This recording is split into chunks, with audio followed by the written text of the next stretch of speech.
Hello students. मुस्लिम विधि के अंतर्गत जो हमारा वक्फ का टॉपिक चल रहा है, इसके अंतर्गत एक टॉपिक है मुशय का सिद्धांत, यानी कि कोई संपत्ति जो मुशय की संपत्ति है, क्या उसका भी वक्फ किया जा सकता है।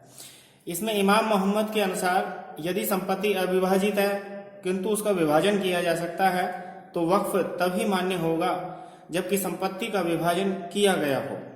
यह मत भारत में मान्य नहीं है, लेकिन अबू यूसुफ कहते हैं कि संपत्ति में अविभाजित हिस्से का वक्फ किया जा सकता है, चाहे वह विभाज्य हो या नहीं। यही मत सामान्यतया स्वीकृत है। तो मुशय की संपत्ति का वक्फ किया जा सकता है अबू यूसुफ के अनुसार।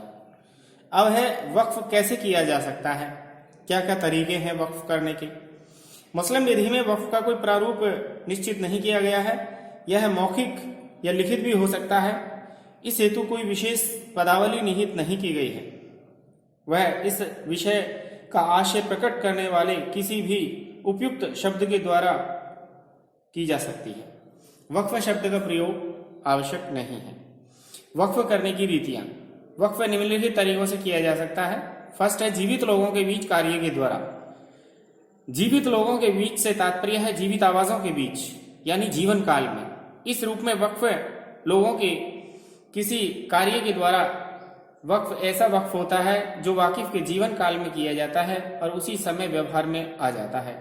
जीवित लोगों के बीच किसी कार्य के द्वारा किए गए वक्फ पर कोई सीमा नहीं है।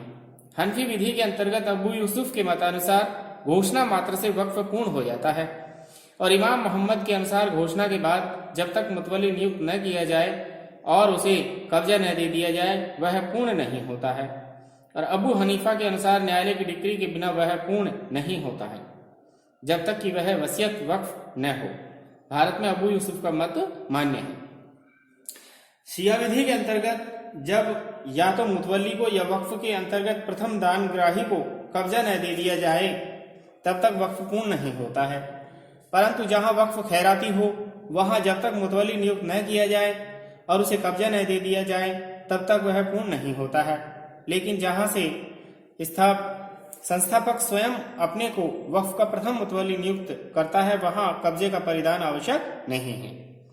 समर्पण की घोषणा तथा कब्जे की प्रकृति में परिवर्तन पर्याप्त है। ऐसी दशा में वह संपत्ति का स्वामी नहीं बल्कि मुतवल्ली ही है, मुतवल्ली की हैसियत से कार्य करेगा।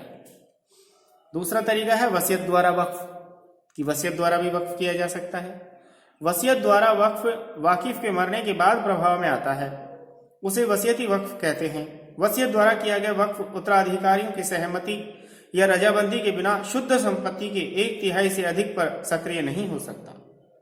ऐसा वक्फ चूंकि वाकिफ के मरने के बाद प्रभाव में आता है, इसलिए ऐसे वक्फ का सृजन करने वाली वसीयतकर्ता द्वारा उनके जीवन काल में वापस की जा सकती है, यानी प्रति संग्रहित की जा सकती है।